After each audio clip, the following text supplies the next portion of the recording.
and contributing to enhancement of early warning initiative in Africa. Please, Dr. Abubakar. Yeah, thank you very much, and a very important discussion around building synergies. I always say that the value chain of weather and climate services is huge. It is very demanding and very expensive, and it need that we work together in a way that can help us to use the resources in a more efficient and smooth way to have a really solid early warning system in place.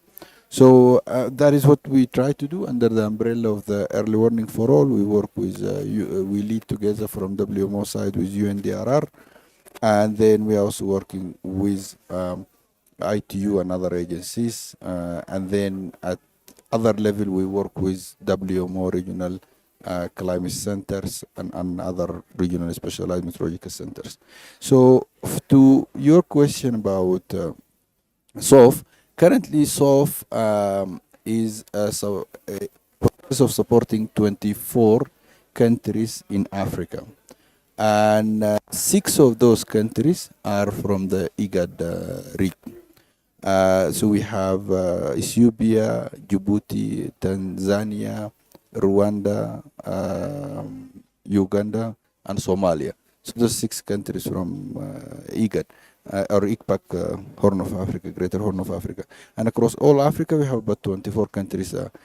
But they are not all at the same stage. SOF work based on stages. So it work first on readiness phase, so an analysis for the state of the hydrometeorological observing network.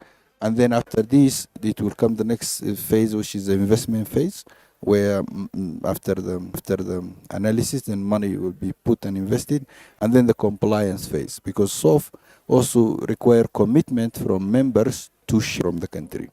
So overall, the core aim of SOF is to support the global implementation of Global Basic Observing Network. The Global Basic Observing Network, it is a network that is dedicated to support the numerical weather prediction. So there are 6 main parameters that are required for numerical weather prediction globally, and those are the ones that will be supported by GBON and hence SOF. So what we are expecting is that how it will support RCCs, for example. Since it is data ingested in numerical weather prediction, the RCCs, most of them, they run numerical weather prediction. So it helps in improving the skills of the numerical weather prediction globally, and of course when it is downscaled to a regional level. So that is one element, and then that data get cascaded seasonal to subseasonal forecasting, because the seasonal and subseasonal forecasting also benefit from the global numerical prediction that are ingesting the observations from the global telecommunication system. So again, it is expected also to the observations from the global telecommunication system. So again, it is expected also to help with seasonal to subseasonal forecasting and improving the skills. And toward also down the value chain, it helps the basic global observing network, the monetary value that could be brought into the economy, it reached about $5 billion per year. So this is how it will help globally and improving the different aspects of the RCC's work. Thank you. Thank you so much, Dr. Abubakar, to give us a highlight, the current status of SOF and how RCC can benefit from, the data from SOF project. Observation network is very key. Thank you so much for that highlight. Now I will move to Dr. Osman from IGAD, a continental organization. And as you know, we have different RCCs in Africa. ICPAC is one, and we have RCC in Central Africa, RCC in South Africa, And also, we have actually two RCCs in West Africa, AgriMate and ACMAT. But we have challenges, in terms of working together. So, Dr. Usman, my question is, how can RCC standardize products and protocol to enable RCC can uphold their mandatory functionalities and enhance early warning system in Africa through seamless collaboration? Dr. Nadir, please. Thank you. Coming now to your question, WMO has created RCCs for different regions to ensure that there is a collaboration between the countries first.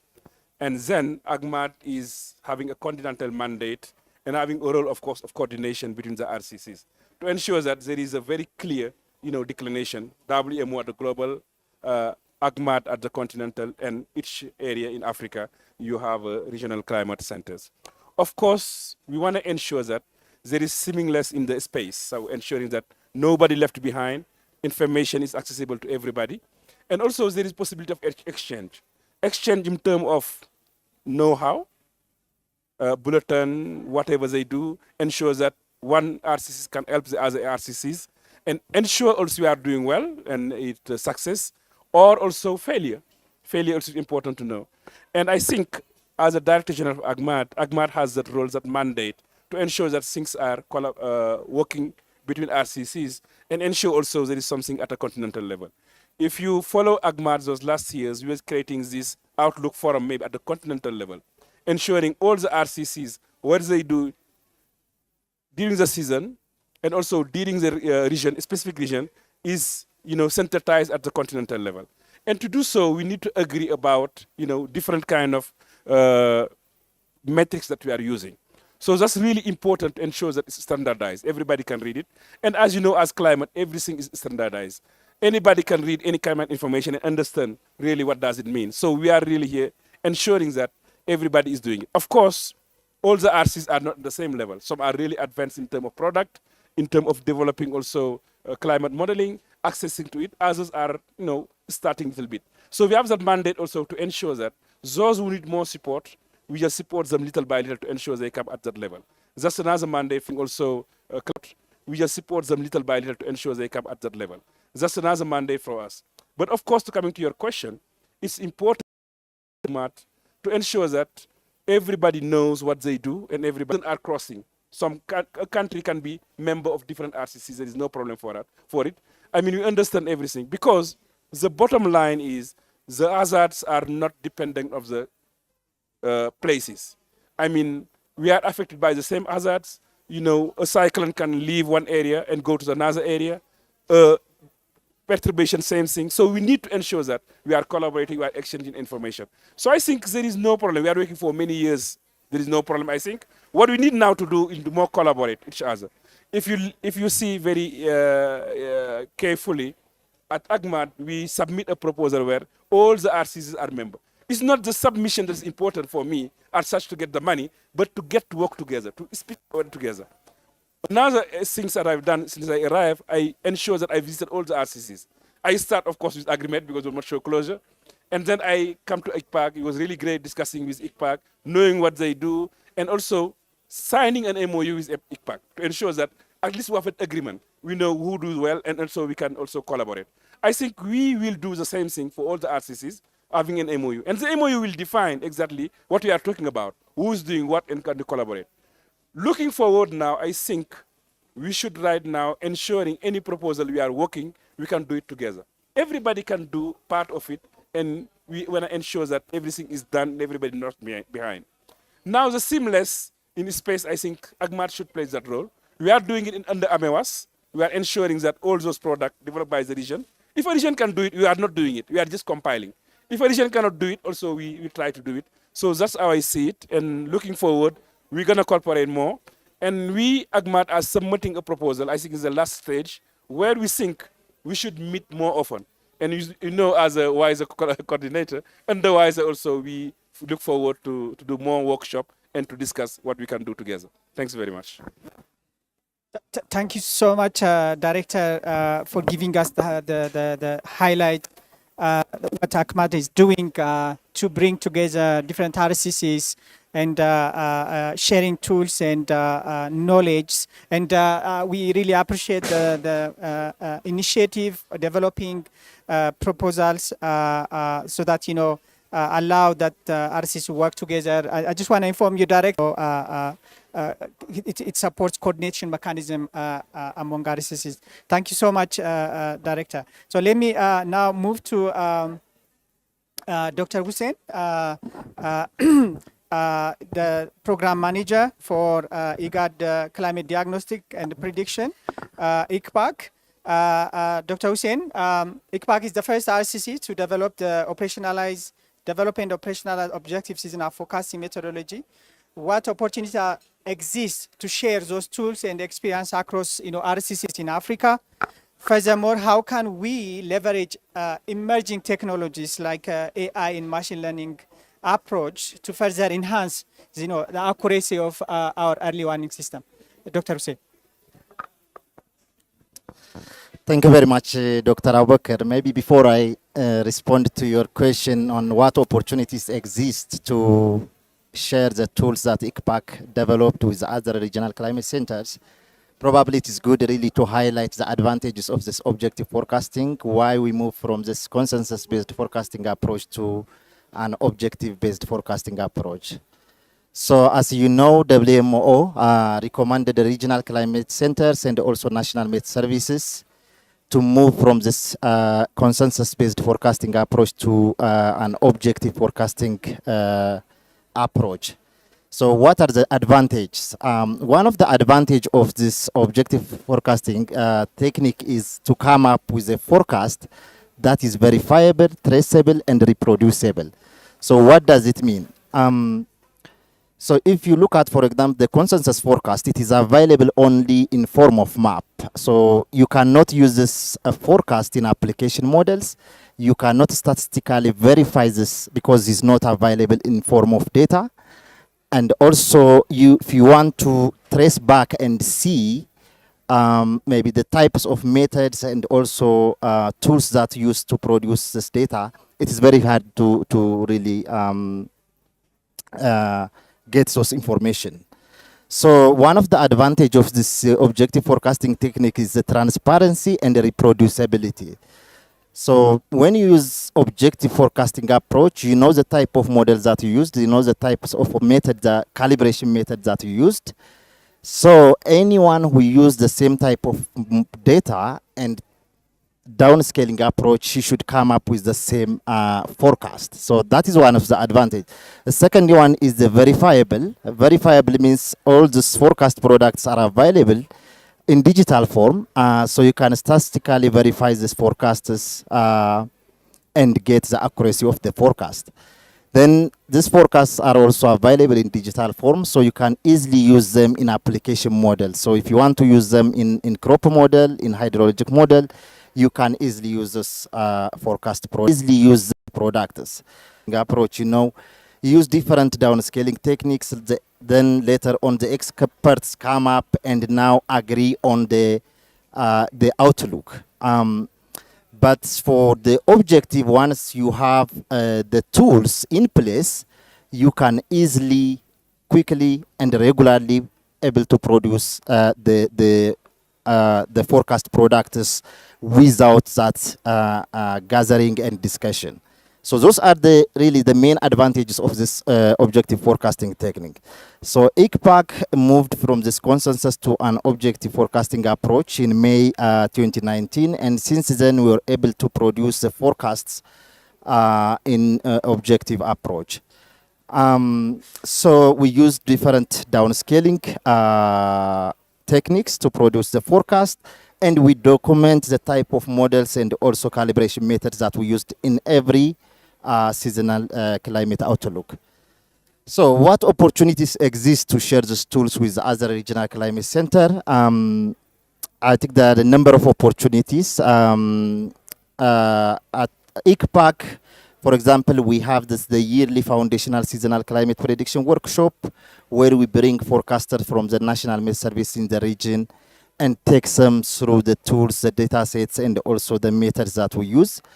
So that is one of the opportunity, and the other is now the GAC of climate prediction workshops, which we held 3 times a year for 3 main rainfall season. And again, in this one also, we bring the forecasters who participated in the foundational training workshop then to participate in the upcoming 3 main rainfall season. And again, in this one also, we bring the forecasters who participated in the foundational training workshop then to participate in the upcoming to strengthen our collaboration and also really and also maybe create opportunities to share on the types of tools that we are using among the different climate center.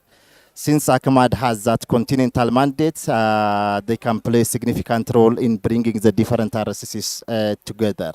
From ICPAC side, we are very open and happy to collaborate with other regional climate centers.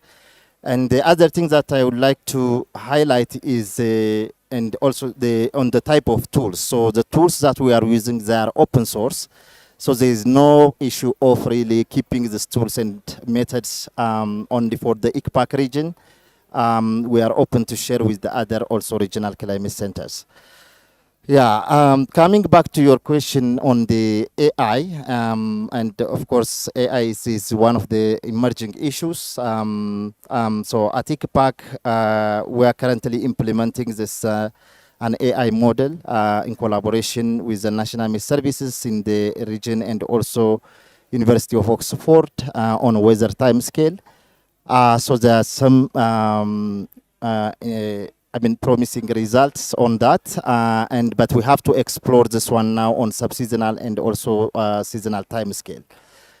AI is of course a wonderful tool, but you know AI depends on the type of data that we are using. So it depends on the data. If we don't have a good quality data, even the AI model is not really to help us with accurate forecast. So I think that is the main issue, and CMWF announced that their AI models are able to outperform the physics-based models, trained the model on the output of the dynamical models or in the output of physics-based models. So we are not still far from using these physics-based models, and currently that is a situation. Thank you, Dr. Titke. Thank you so much, Dr. Hussein, to give us an overview of, ICPAC objective forecast. The forecast has to be traceable, reproducible, and verifiable according to WMO standards. Yeah, we really appreciate that ICPAC openness to share tools, knowledge, and experience, even further training, other RCCs or NMHS through our training programs, including foundational and pre-COFs. And we really appreciate you highlighting the work that we are doing in terms of using AI to improve our forecasts and future development. But what's important is experience sharing, cooperation, and service harmonization and support resilience. Thank you so much. So now allow me to move to Dr. Marcon. And I have a question, Marcon. What are the minimum service standards for impact-based multi-hazard early warning system under Sendai framework? And how does Africa compare today? Thank you. Thank you very much. I will not actually go more in the minimum standards from Sendai. And Sendai is not really setting up a standard in that. So we have the standard from the World Meteorological Organizations. Definitely at the UNDRR, we are supporting that system that we call disaster tracking system, which is a standard de facto that actually was developed together with the WMO and also UNDP. as a system to track the impact of disasters from direct impact, so impact to household, livelihood, people, also to economic impact. And this one, for us, it should be the backbone of an impact-based forecast system. So we know that there are some impact-based forecasting system, and I will mention a bit some of them.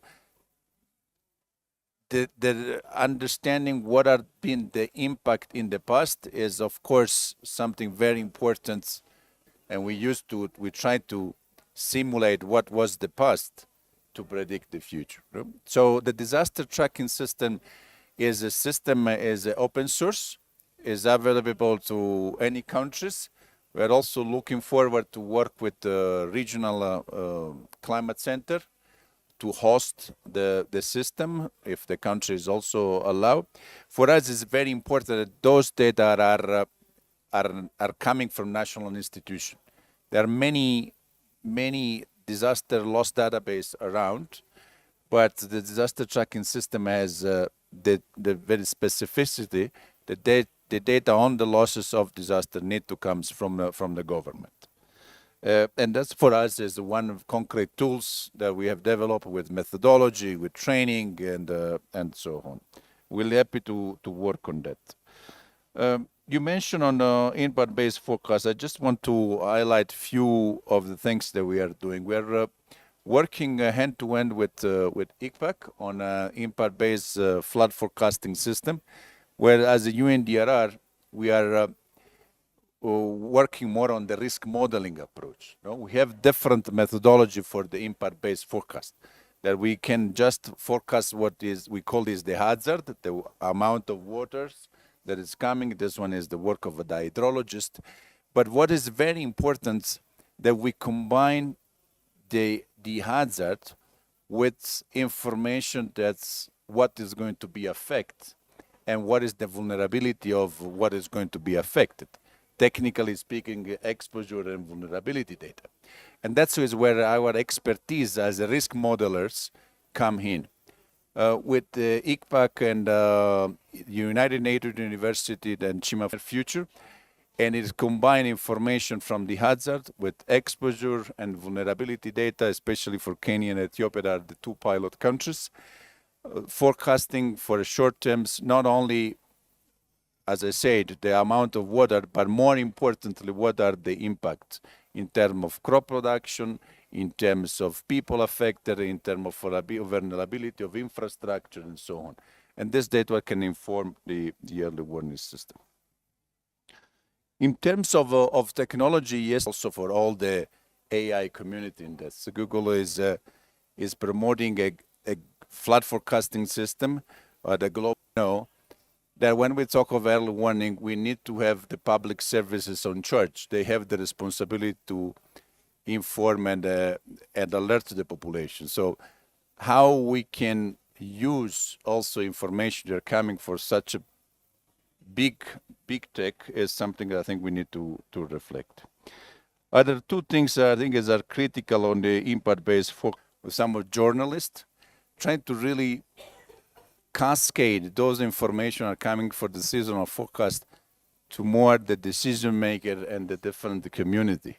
And the risk with some of journal, more the decision maker and the different community. As people interpret the message, it completely different. So in that regards.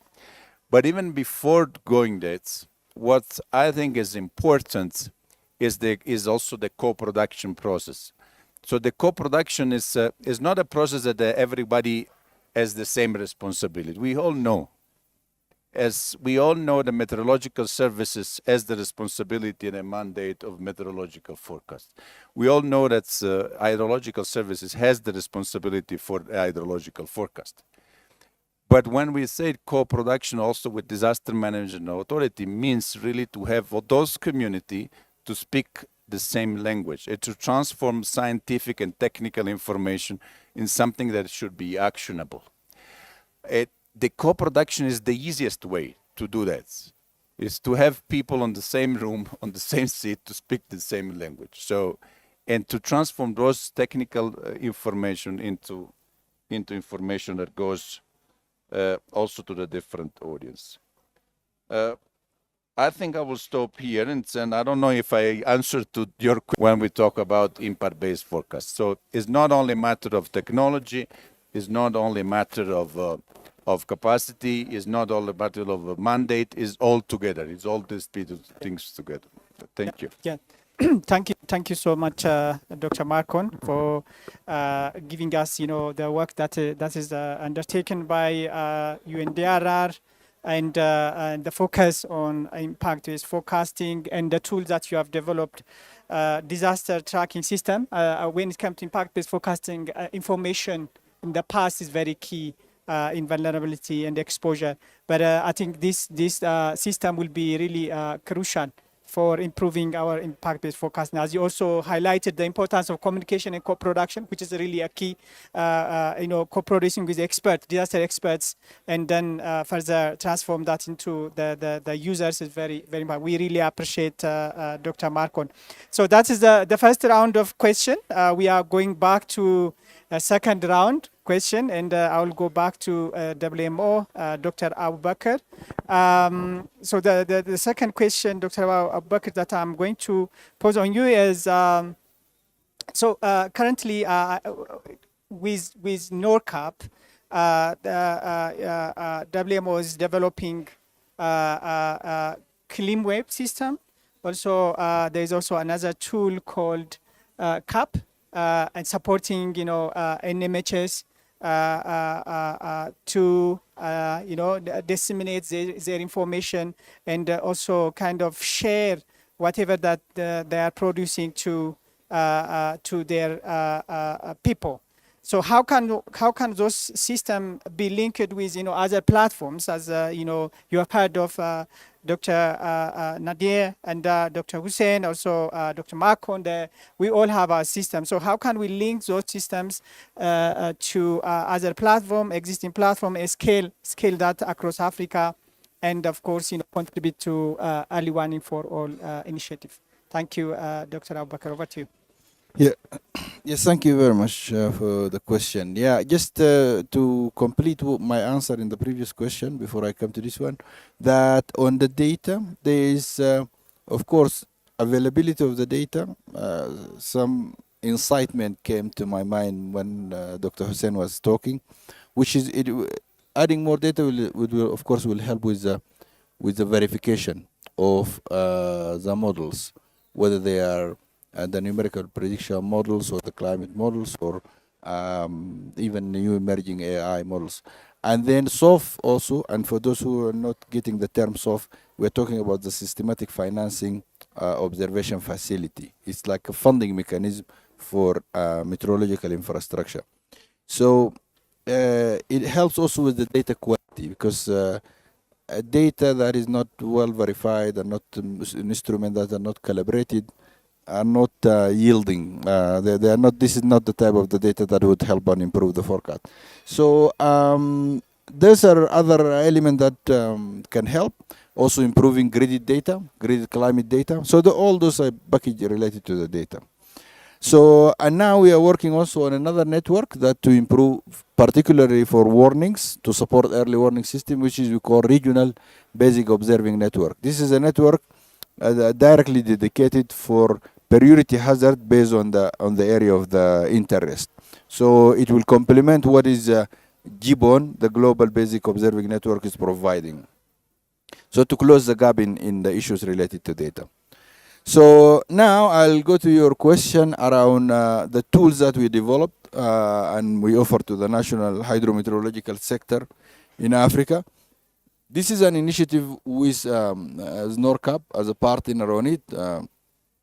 And the idea is that we develop open source solutions to accelerate the implementation of early warning for all. And overall, it's an effort well aligned with the UN initiative on global digital alliance, which aim into promoting open source solutions to accelerate, promoting open source solutions to accelerate the implementation of the UN is, and CleanWeb itself, it contains map viewer system for data visualization and CAP composer. So the map viewer is to enable the national hydromet to visualize weather and climate data together with socioeconomic data. So, for example, weather forecast, gridded data from blending data observations together with satellite data, and any other georeference data. For example, population, location of key infrastructure, vulnerability measures or indicators, food security, status of food security. So all type of gridded data the system can ingest and visualize. And the idea is that, as we say, that we would like to move from what the weather might be to what the weather will do to the socioeconomic infrastructure beneath it, or what we call to support national med services in provision of impact-based services and more detailed information that could help actions or more actionable information. So this is the component related to the data visualization. Add to it now, we have the CAP composer, and the CAP refers to Common Alerting Protocol. This is a standard format that should be used for issuing warnings. We know that all the hydrometeorological services in all countries are alerting authorities. They are mandated by the law to issue warnings and to warn the population of tools. And then there was also tools. And we integrated the CAP composer within the package of CleanWeb itself. And now this system is like more comprehensive. You will have the data visualized and you will look into the situation. And from it, when you come to a conclusion of warnings, then within the system itself, you will be able to create the warning. And then it has to be approved by higher or middle management. And then it gets disseminated. And the system is also integrated, enabling dissemination on the website, and then from the website to the social media channels, and also using URLs or CAP feed URL, it enables global dissemination.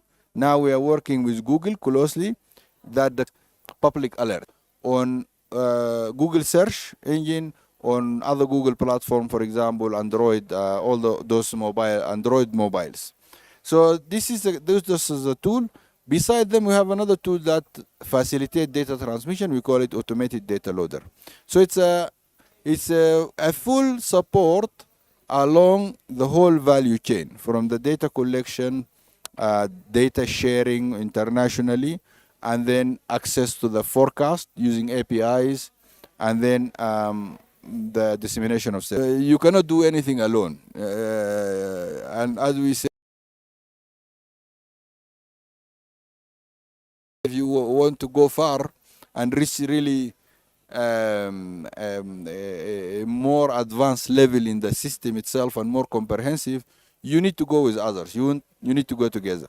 This is why we can work with the RCCs and the other UN partners in increasing the utilization of those tools. They are good, they are fancy, they are advanced, but if they are not utilized to their maximum capacity, they are just as if it's obsolete. They have never been done. So that is where we can come and work together. For example, the system need to be fed with data. And some of this data lies with RCCs, with ICPAC, with ACMAD, with others. So how we can ingest this data on the system. Some data actually comes from support through UNDRR. So risk knowledge, vulnerability elements, and all those elements in the data, they can also be visualized through working together with UNDRR. So I think these are the areas where we were on. Thank you so much, Dr. Abubakar, giving us, a highlight what the WMO is doing in terms of, supporting national based services in developing, their systems where they can, share the information the weather and climate information that they're generating, also impact-based forecasting to the public, and its advancement in working with Google for public alert system, and the opportunities for collaboration both in RCC and also UN systems or UN agencies like UNDRR. Of course, with working with IGAD, I think there's a potential that we can collaborate and benefit, the vulnerable people in Africa. Thank you so much. Now let me move to Dr. Nadia for a second question, which is something related to what Dr. Abubakar was highlighting. So, Dr. For IGAD, in terms of we'll do it and we compile. That's what we do with ICPAC. ICPAC is doing it well. We just compile. We want to compile for we just compile. We want to compile for all the region. But what we want definitely is to have also for all the region. But what we want definitely is to have also the population. Those are impacted in mind. So that's why we are putting those are impacted in mind. So that's why we are putting more and more humanitarian organization. We have a good collaboration with products, and I can tell you with discussion with OSHA, we was doing it in West and Central Africa, Now we are thinking of moving in the whole Africa. Of course, when it comes to East Africa, we'll have ICPAC on board and working on that. So we really want to do it, nobody left behind, ensuring everything is done and use the capacity of everybody. Capacity of everybody means also the countries. We know, and that's a fact, some countries sometimes are very developed, very advanced in, for example, their forecast, their downscaling, or they have more data than the RCCs. How can they contribute also is important for us. So all those barriers related to country, related to regional centers, we will not remove it, but we want to make it working together at one platform. Of course, we want to develop that's a feature, few online platform in IGAD. One, of course, is a database that we are really advanced in discussion. We think that Africa, it's time to have one database, one place, so anybody can use it. It's open to everybody. As you know, data library of IRI right now. We want to have one like that in Africa, and it will make things much more easier. But what we want to also see in IGAD is if you look at, for example, LinkedIn, or you go to social media, you can see some private Africans, some people with African resources can contribute. So we want to get that platform going on, having a cloud base, so that everybody can, it's open, can contribute and can do it. So what we want at the end is also ensuring that the collaboration outside Africa is important. We know that in meteorology, we use a lot of global model to run our model. So we have that collaboration coming in. So why can't we use also something developed by India, something developed by Brazil, that we know we went through the same hazards, and to benefit Africa on it. So we have also opened that door at IGAD, and November, we will have a meeting with IMD with WMO, and look at how can we benefit from the potential that India has developed already and it exists. So we don't want to limit ourselves just what we know. We want to open. We know that we will act locally, as I was saying this morning, but we want to get the best information, the best technology, the state of art for Africa. So we are really open for that at IGAD. We want to have that ideas. Of course, we will do it with RCCs. All the RCCs will do it together, ensuring that we have that technology. So it needs training. So that's why in IGAD, we are pushing more on the on-job training. We have this training that was existing in IGAD for a long time, where people come, IGAD stay 2-4 months. We are thinking of how can we make it more collaborative. If, for example, we get demand for other countries that can do it ICPAC, why not? But how can we get the same curriculum? Can they have the same level of information? So we have a long discussion last week with IK Met Office to see how can we develop those kind of curriculum online. So what I meant is, frontier exists as realities, countries exist have their own realities, but we want to ensure that the information exists free to people to grab it or not to grab it. But we want to give the best for everywhere in the world, ensuring that Africa is not on the rest, we can develop. All those things that I was saying about Abubakar and others are initiatives that exist, but how can we open it for other people to contribute? So really that's our vision in IGAD, ensuring that RCCs are doing their job and everything is available for everybody, but ensuring also at the global level we can grab anything we can find. For the impact-based focus that was raised, for example, I was really nice to hear what they think about impact-based focus. You know that this project that we are implementing together, SIWA, we want to do impact-based forecast based on what? The experience that ECMWF has and other big centers has. So I really, that's the idea really. We need to ensure that the problems are driven by local. UNDR will tell us, what are the reality, what need to be done. But to tackle that problem, we are really open to any innovation that can solve it, and AGMAD want to play the role with the RCCs. Thank you. Thank you so much, Dr. Nadia. For sure, no one is left behind in terms of information and the possibilities that ACMAD can host, a platform that serves the whole Africa, and the possibility of collaboration, of course, not only in Africa, not only in RCC, of course, global players. You mentioned working with IMD is very, very key, and we are looking forward to benefit, and of course, we are closely working with you. Thank you so much, Dr. Nadi. So let me move to Dr. Hussein again. Dr. Hussein, ICPAC, I think in this forum, I think it was yesterday, endorsed regional framework climate services by the ministers across Greater Horn of Africa. It's a kind of a collaboration project between IGAD and East Africa Community, a mechanism for coordination. And as you mentioned, this framework was endorsed by the ministers of EAC and IGAD member states yesterday. And this is really a big achievement as it provides like a formal regionally owned mechanism for coordinated climate services. So it was really a big achievement. It brought together the 7 ministers, both from IGAD and EAC member states, and as well as the IGAD Secretariat and also the EAC Secretariat. So what is the purpose really is really to align the efforts. As I mentioned, like it brought even the 2 regional economic blocks together. In the past, the EAC was working alone, IGAD was working alone, but we are serving the same region, and this framework at least brought together the 2 regional economic secretaries or blocks yesterday. And as we have heard from the remarks of the Secretary General, that is a way forward really to address the issue of this climate change.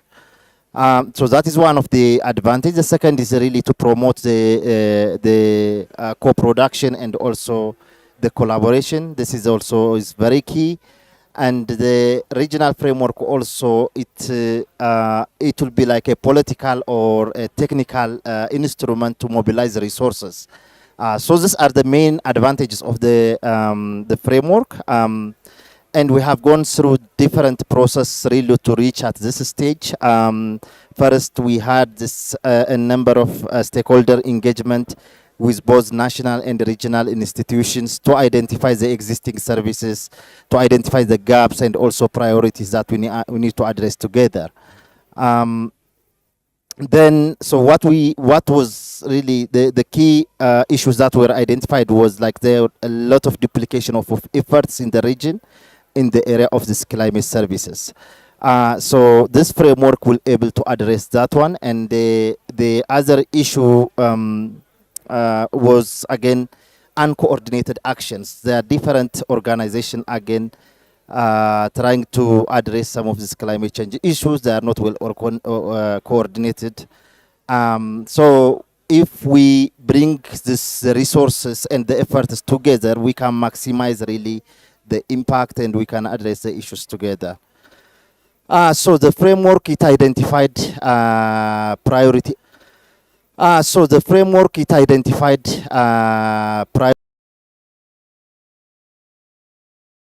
years from 2026 to 2030.